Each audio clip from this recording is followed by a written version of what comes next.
नमस्कार. अत्रेय समारंभं वाग्भटाचार्य मध्यमम् अस्मदाचार्यपर्यन्तं वन्दे गुरुपरम्परां.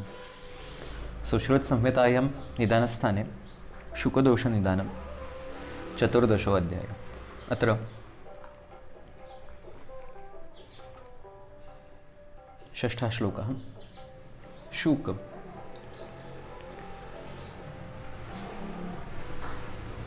दोषांमध्ये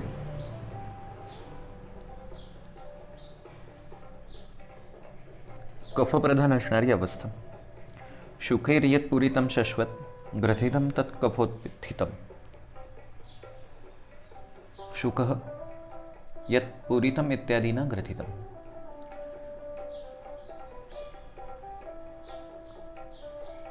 शुक जो पूरित असल्यासारखा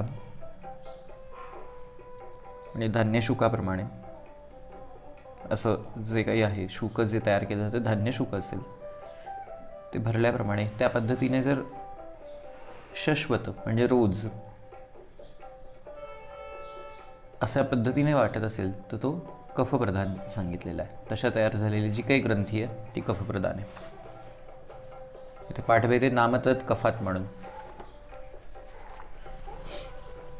टीकेमध्ये निबंध संग्रह. शुकेर इत्यादी शाश्वत प्रतिदिनम एतेन एक दिनांतर पूरणम प्रशस्तमिच्छन्ति कामतंत्राचार्य नित्यपूर्णात ग्रथित नामनो रोगस्य उत्पत्ती. जे पूरण करायचं आहे ते एका दिवसानंतर करायचं आहे, एक दिवसाआड करायचं आहे. पण जर एखाद्या व्यक्तीने त्याचा आकार वाढवण्यासाठी, त्याचं लांबी वाढवण्यासाठी जर नियमित पूरण केलं तर ते कफप्रधान असणारं ग्रंथी निर्माण करतं. पुढचं कुंभिका. कुंभिका रक्तपित्तोत्थाप जांबवास्थानिभ्य निभा अशुभा. कुंभिका रक्तपित्त प्रधान असणारी आहे. जांबवास्थी म्हणजे जांभळाचं बीज त्याच्याप्रमाणे दिसणारी किंवा त्याच्याप्रमाणे स्वरूप असणारी आणि अशुभा म्हणजे कृष्णवर्णाची.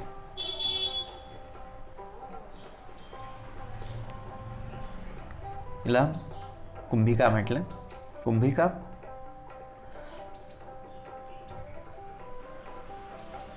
यावर न्यायचंद्रिका व्याख्या.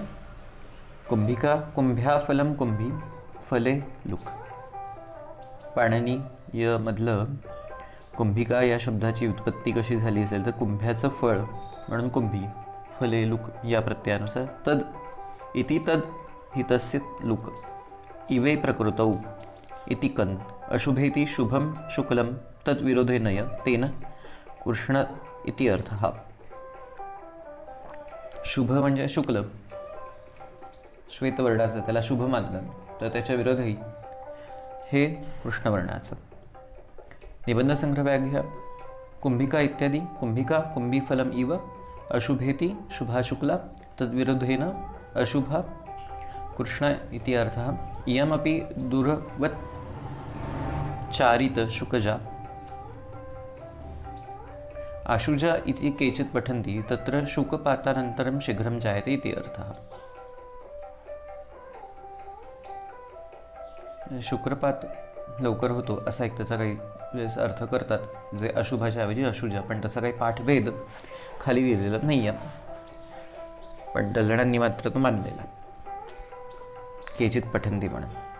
पुढे अलजी. अलजी लक्षणैर्युक्तां अलजीं च वितर्कयेत् मृदितं पीडितं यत्तु संभ्रमं वात्युकोपतः. अलजीला पाठभेदे. तुल्यजां तु अलजीं विद्यात् यथा प्रोक्तां विचक्षणः. ज्या पद्धतीने सांगितले त्याप्रमाणे त्याचा विचार करू शकतो. अलजी आणि मृदित. तर अलजीमध्ये अलजीच्या लक्षणांनी युक्त असणारे जे काही पीडक आहेत त्याला अलजी म्हणायचं. अलजी लक्षणायुक्त अलजींचे वितर्क आहेत. आणि मृदितमध्ये मृदितम पीडितम यत्तु संभ्रमथम वातकोपेता. जे हस्तमैथुनामुळे जो काही वातप्रकोप होतो त्याच्यामुळे होणारा जो काही शोथ असेल त्याला मृदित म्हटलं जातं. यावरची टीका न्यायचंद्रिका अलजी लक्षणैर इत्यादीनां अलजी लक्षणैरिति प्रमेह पीडिका लक्षणैर इति शेषः सा च रक्ता असिता असित वर्णाचं रक्तप्रधान असणारी स्फोट आवृत इत्यादीनं फोड तयार झालेले ते आवरण तयार झालेले तुल्य लक्षणा या पद्धतीने लक्षणं असेल. तत्र प्रमेहे जायमाना प्रमेह दोषात अधक्काय एव विशेषेण. प्रमेह दोषामध्ये शरीराच्या अधोभागामध्ये निर्माण होणारा अलजी हा व्याधी प्रकार आहे. शुकदोषाचतु रक्तपित्त दोषजा लिंगजैव. शुकदोषामध्ये रक्तपित्त प्रधान असणारे दोष आहेत ती त्याची लक्षणं दाखवतात. पातितम शुकम लिंगम पाणीभ्याम भृशम पीडितम मृदितम व्याधीनाम एदम. पातित शुक म्हणजे शुक लिंग हे जेव्हा पाणीभ्याम भृशम हाताने मर्दन करून म्हणजे ज्याला आपण हस्तमैथून म्हणतो त्याच्यामुळे होणारा वातप्रकोप, त्याच्यामुळे होणारी ही शोथासारखी अवस्था आणि त्याच्यामुळे निर्माण होणारा मृदित हा व्याधी. निबंध संग्रह व्याख्या अलजी लक्षणे प्रमेय पीडका अलजी लक्षणरित्यर्थः अयमपि दुष्टशुक अवचरणात् ज्ञेया यत् पुनर्लिंगम पातेत शुकम सत हस्ताभ्याम भ्रूषपीडितम अत एव वातकोपता संरम्दम शोफाम तन्मृदिताख्य रोगाक्रांतम ज्ञेयम. जो भाग खालच्या टीकेत आला तोच थोडाफार भाग तसाच वरच्या टीकेमध्ये त्यांनी वर्णन केलेलं आहे. त्यानंतर सम्मूढ पीडिका.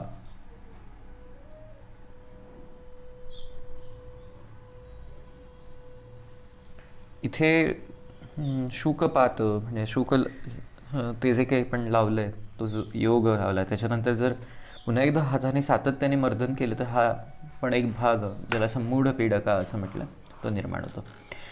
ज्याच्यामध्ये टीकाकारांच्या म्हणण्यानुसार हा वातरक्त प्रधान असणारा भाग आहे. पाणीभ्याम वृष सम्मूढ पीडका भवेत.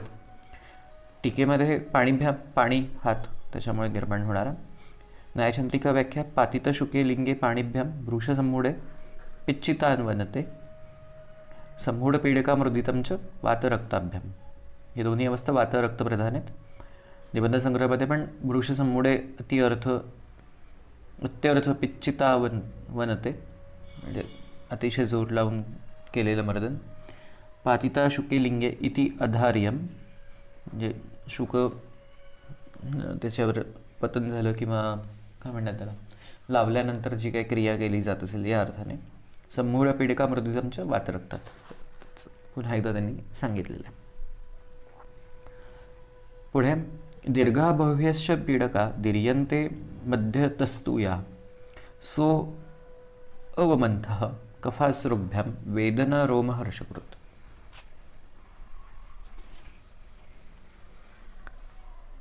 अवबंध दीर्घ असणाऱ्या भरपूर प्रमाणामध्ये अशा निर्माण होणाऱ्या पीडका दीर्यन्ते मध्यतस्तु या. दीर्यन्ते म्हणजे मध्येच फुटतात मध्येच. सो अवमंथ त्याला अवमंथ असं म्हटलेलं. कफ आणि रक्त कफासृभ्याम कफ रक्तप्रधान असणारे. वेदना रोमहर्षकृत वेदना निर्माण होतात. रोमहर्ष हे लक्षण दिसतं. टीका न्यायचंद्रिका दीर्घाम बहव्या इत्यादीना अवमंथः अत्र भालुकी तंत्राचं त्यांनी मत मांडलं. अवमंथकग्रस्तो यो मध्ये दीर्घविदारितः पीडकाभिर्भवेत् व्याप्तः शुककर्मापचारता इति. स्थूलीकरण शुककर्मापचारज इति अर्थः. स्थूलीकरण म्हणजे स्थूल आकार वाढवणं याला ते शुककर्म म्हटलं. मग दीर्घ विदारण करणारे पीडका या निर्माण होतात. पूर्ण शुककर्म केल्यानंतर इथे त्याचे वाईट परिणाम किंवा विपरीत परिणाम म्हणून ही गोष्ट निर्माण होते. निबंध संग्रहामध्ये बाह्यप्रभूतः अवमंथोऽपि स्थूलीकरण शुककर्म अपचारेण ज्ञेय. विशेष काय टीकेमध्ये नाही आहे. पुढे जाऊया. पद्म पुष्करानुसार दिसणारी पुष्करिका. पित्तशोणित संभूता पीडकाचिता पद्मपुष्कर संस्थाना नेया पुष्करिके इति सा. पित्त आणि रक्तप्रधान असणारी पीडका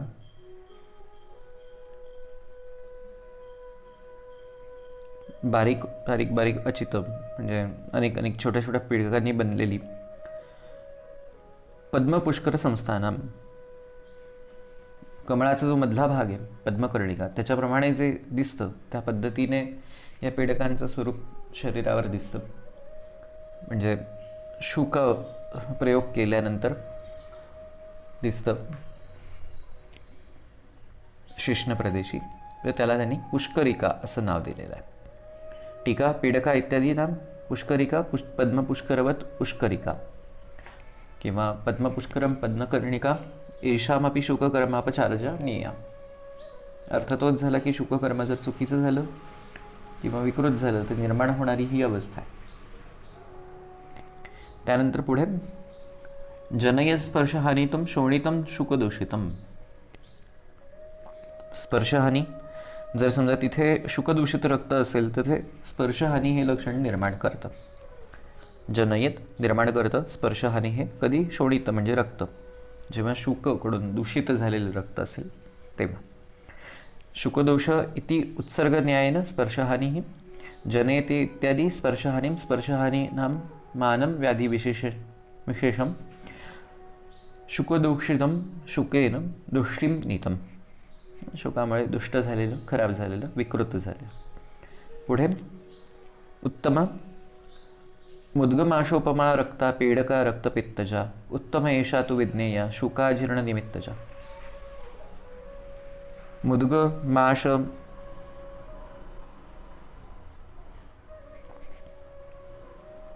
या स्वरूपात दिसणारी रक्तवर्णाची, रक्तपित्तामुळे निर्माण झालेली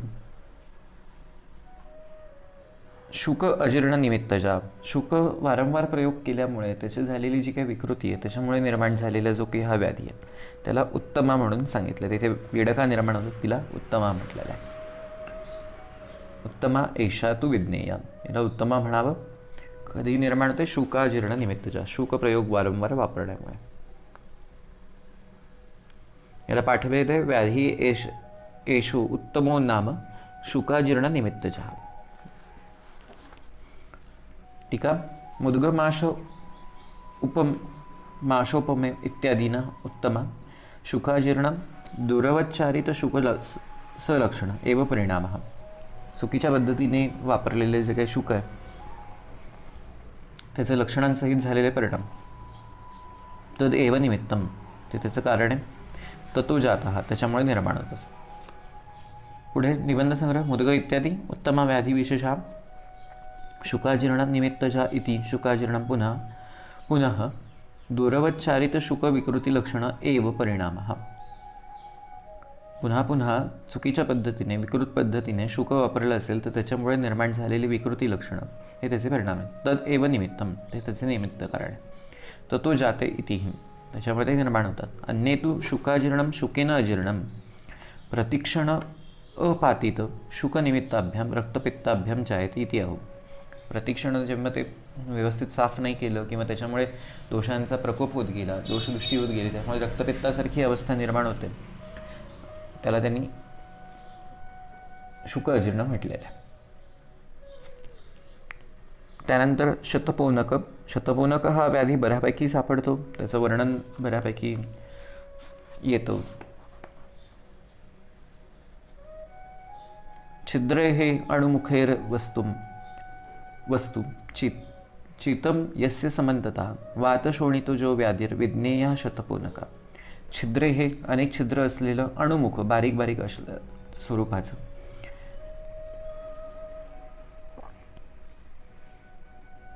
चितम यस्य समंतता, त्याच्या असमंतामध्ये प्रदेशामध्ये पूर्ण लिंगाच्या बारीक बारीक बारीक बारीक बारीक बारीक असे छिद्र निर्माण होतात.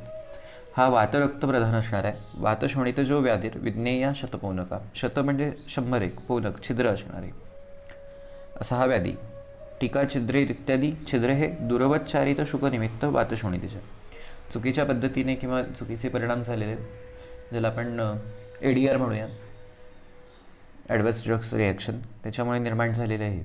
वस्तू अधिष्ठान इति अर्थ. वस्तू म्हणजे लिंग प्रदेश, अधिष्ठान जे व्याधीचे ते. न्याचंद्रिका छिद्रे अणुमुखेर इत्यादीनं शतपोनका छिद्रे हे दुरवच्चारित शुकनिमित्त वात शोणितजयी. छिद्र चुकीच्या पद्धतीने वापरलेलं शुक याच्यामुळे वातरक्त दृष्टी होते, निर्माण होतं. चितम उपचितम, च्युत उपचित म्हणजे निर्माण झाले किंवा बऱ्याच काळापर्यंत. चिकित्सिते लेखन उपदेशात, मग इथे चिकित्सा काय करता येईल तर लेखन उपदेश, म्हणजे टीकाकारांनी इथे चिकित्सा पण सांगितली. मागच्या पण एका सूत्रामध्ये असा आपण एक भाग वाचलेला की जिथे टीका सांगितलेली. पित्तरक्तकृतो ज्ञेयस्तु त्वक पाको ज्वरदाहवान. पुढची जी आहे त्वक पाक, त्वचेचा पाक होणे, हा सगळ्यात सोपा त्याचा अर्थ होतो. पित्तरक्तप्रधान आहे, त्वचेचा पाक निर्माण करतं, ज्वर निर्माण करतं, दाह निर्माण करतं. टीकेमध्ये वातपित्तज इत्यादीनं त्वक पाकः दुरवच्चारित शुकदूषित वातपित्तजः. चुकीच्या पद्धतीने शुक वापरल्यामुळे वातपित्त दृष्टीहून निर्माण होणारा हा व्याधी. पित्तरक्त इत्यादी, आता डल्हणांनी पित्तरक्त मानलाय, गईने वातपित्त मानलाय. मूळ सूत्रामध्ये पण पाठ वातपित्त कृत असा पण पाठ सापडतो, पाठभेद सापडतो, त्याच्यामुळे दोघांचंही मत बरोबर आहे. पित्त हा प्रधान व्याधी आहे, पाक हे लक्षण असल्यामुळे. सहयोगी रक्त असणं स्वाभाविक आहे पाकासाठी, पण कदाचित काही अवस्थांमध्ये वायू पण त्याला संप्राप्तीमध्ये सहभाग करत असेल असे आपण एक विचार करू शकतो. आणि वरचा जो भाग होता शतपोनकमध्ये तिथे पण एक पाठभेद होता. छिद्रे अणुमुखेर लिंगम इति छिद्रे हे अणुमुखेर यत्तु चित्तम मेढ्रम इतिच पाठा. म्हणजे मेढ्रामध्ये अणु स्वरूपाचे अनेक छिद्र असे निर्माण होतात असंच तिथे त्यांनी पाठ केलेला आहे. वस्तूच्या ऐवजी तिथे थेट मेढ्र असा शब्द वापरलेला आहे. पुन्हा एकदा निबंध संग्रह व्याख्या. पित्तरक्त इत्यादी पित्तरक्तकृत इति दुरावचारित चारित शुकजनित पित्तशोणितजिति अर्थ. गईतु दुरवच्चारित शुकदूषित वातपित्त दूषित वातपित्तज इति आह. हा दोघांच्या मतांमधील फरक त्यांनी फक्त इथे सांगितलेला आहे. पुढे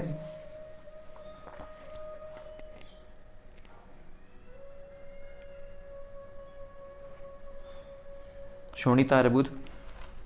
कृष्णैस्फोटेस रक्तैश्च पीडकाभिश्च पीडितं यस्य वस्तु रोजश्च उग्रा नेयम तत्शोणितार्बुदम. शोणित रक्त अर्बुदम, कृष्णवर्णाचा स्फोटयुक्त असलेली सरक्त असणारी पीडका निर्माण होते, त्याच्यामुळे पीडा भरपूर निर्माण होते. पीडितमला पाठवेते दूषितम म्हणून.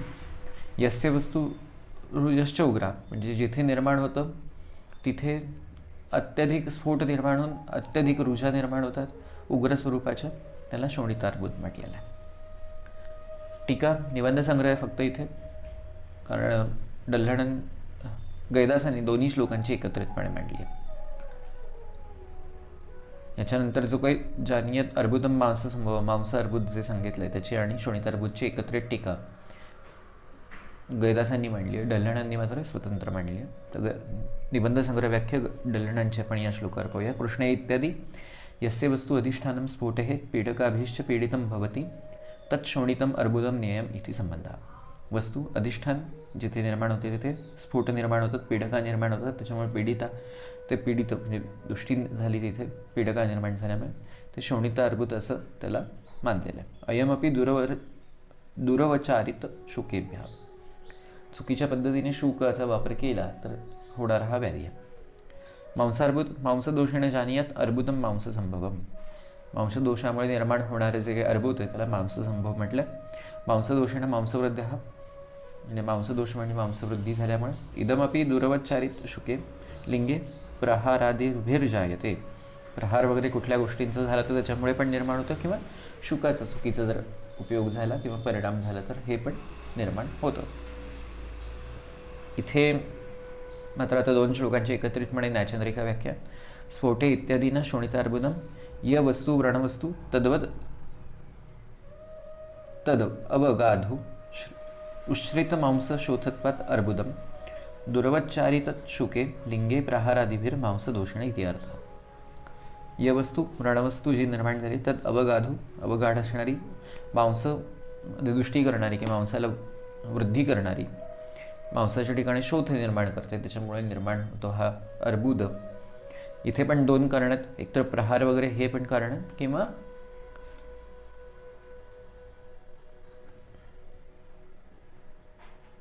चुकीच्या वापराचं शुक हे पण कारण आहे. त्यानंतर पुढे मांसपाक. शिर्यन्ते यस्य मांसानी यत्र सर्वाश्च वेदना. जेव्हा मांस क्षय होतो, गलन होतं, शिथिल व्हायला लागतो, सर्वत्र वेदना निर्माण होतात, त्याला मांसपाक म्हटलं, सर्व दोषकृत म्हणून सांगितलेलं आहे. न्यायचंद्रिकाख्या शिर्यन्ते यस्य इत्यादीना मांसपाकः दुर्वचारित शुकदोषित दोषत्रयाकृतस्य मांसपाकस्य शिर्यन्ते. चुकीच्या पद्धतीने वापरलेले शुक त्याच्यामुळे दोषत्रय त्रिदोष दूषित होतात, त्याच्यामुळे मांसपाकाने मांस क्षय किंवा गलन होतं, मांसाने गलंती. सर्व वेदना तोददाह कंडवादिका. सगळ्या प्रकारच्या वेदना इथे जाणवायला लागतात. वारित शुक दूषित दोषत्रय चहा. चुकीच्या पद्धतीने शुकदोष वापरलेला असेल तर त्याच्यामुळे त्रिदोषांचा प्रकोप होतो. इथे त्याचा अर्थ झाला. पुढे पण निबंध संग्रहात तेच दिले. श्रियंती गलंती येशो अपि दूरवच्चारित शुकदोषित दोषजः म्हणून. विद्रदीम सन्निपातेन यथोक्तम अभिनिर्दिशेत. विद्रदी सन्निपात अवस्थेमध्ये ज्या पद्धतीने सांगितलंय आधी तसंच त्यांनी इथे वर्णन केलेलं आहे. विद्रदीम इत्यादी अयमपि दुर्वचारित शुकदूषित दोषत्रयजः. इथे पण तीनही दोषांचे प्रकोप मुळे सन्निपात आहे, म्हणजे तीनही दोषांचा प्रकोप असणं स्वाभाविक आहे. विद्रधी सन्निपातिक विद्रधी लक्षणांनी एव अत्र जानीयात. सन्निपातिक विद्रधीची लक्षणं इथे समजावून घ्यायची. हा फक्त लिंगप्रदेशी होणारा सन्निपातिक व्याधी आहे. सतू नाना वर्ण रुजास्राव. तिथे अनेक प्रकारचे नाना वर्ण रुजा असतील, नाना प्रकारचे वर्ण रुजास्राव असतील. इत्यादी लक्षणेनं विद्रादी विज्ञेया. जी काही सन्निपातिक विद्रतीची 9व्या अध्यायामध्ये निदानस्थानाच्या सुश्रुत संहितेतील लक्षणं आलेली आहेत, ती सगळीच लक्षणं इथे समजावून घ्यायची असा याचा अर्थ होतो. त्यानंतर सूत्र क्रमांक 16 आणि 17. तिलकालक. कृष्णानी चित्राणी अथवा शुकानी सविषाणी च पातितानी च पचन्ति आशु मेढ्रम निरवशेषतः कालानी भूत्वा मांसानी शिर्यन्ते यस्य देहिना सन्निपात समुत्थानं तम विद्यात तिलकालकम. कृष्णवर्णाचं चित्राणी अथवा चित्र म्हणजे वेगवेगळ्या वर्णाचं, शुकानी शुकप्रदेशी झालेलं, विषांचं वगैरे याचा जर वापर केलेला असेल, पातितानी पचन्ति आशु मेढ्रम निरवशेषतः. मेढ्राच्या ठिकाणी पाक निर्माण होतो, पचन निर्माण होतं, गलन निर्माण होतं, पक्वता येते. त्याच्यामुळे कालानी भूत्वा मांसानी शिर्यन्ते यस्य देहिना. तिथे जे काही मांस आहे त्याचा क्षय निर्माण होतो, गलन होतं.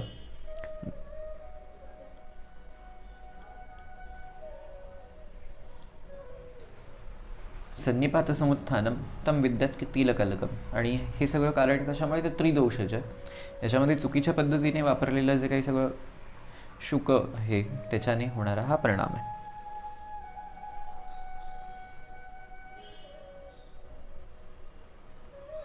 वेगवेगळ्या वर्णाचं, कृष्णवर्णाचं वगैरे अशा अर्थाने, म्हणजे साधारणतः खराब झालेलं, विकृत झालेलं, अतिशय जळलेलं अशा अर्थाने स्वरूपात आपण मानू शकतो. कृष्णा इत्यादींना तिलकालक. हा तिलकालकनुसार कृष्णानी कृष्णवर्णानी, कृष्ण म्हणजे कृष्णवर्ण असणार आहे, तिलकालकाचंही वर्णन दिलं आहे. चित्राणी अथवा इति शुक्ल पीत नीलादी वर्णानी इति अर्थ. म्हणजे त्याचा प्राकृत वर्ण जो काही शुक निर्माण करायचा आहे तो सोडून इतर कुठलाही वर्ण झाला तर ते विकृत आहे. कृष्णानी परिणत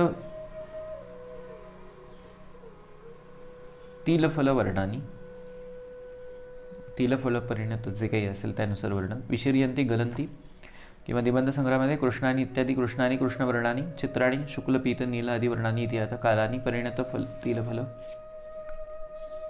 वर्णानी श्रियंते गलंती.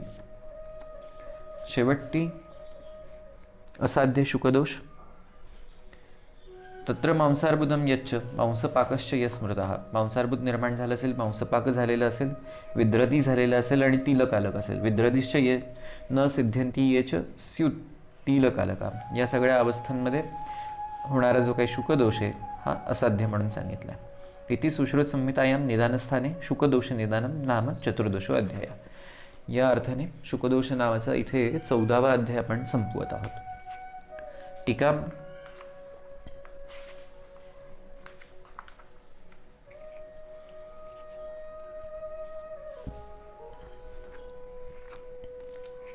शुकदोष जानम असाध्यम निर्दिशन तत्र इत्यादी ये च इति चकारात कदाचित सिद्ध्यंती इति उक्तम. म्हणजे कदाचित सिद्ध होऊ शकतात जर योग्य प्रकारे योग्य अवस्थेत कमी लक्षणं असताना चिकित्सा झाली तर, परंतु इतर वेळेस हे असाध्य.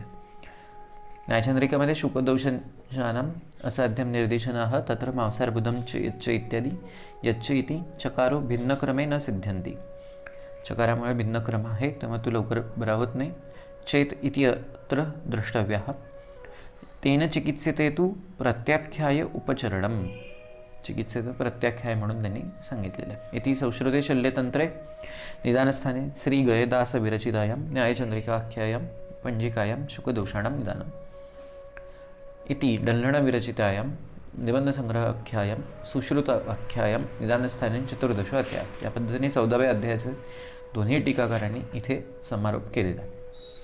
तर या अध्यायामध्ये आपण काय काय पाहिलं. शुकदोष आहेत जे लिंगाचे स्थूलत्व वाढवण्यासाठी किंवा मेढ्राचं स्थूलत्व वाढवण्यासाठी, आकार वाढवण्यासाठी जे उपक्रम केले जातात आलेपनादी, त्या उपक्रमाचे जर विपरीत काही परिणाम झाले तर त्याच्यामुळे होणारा हा व्याधी आहे.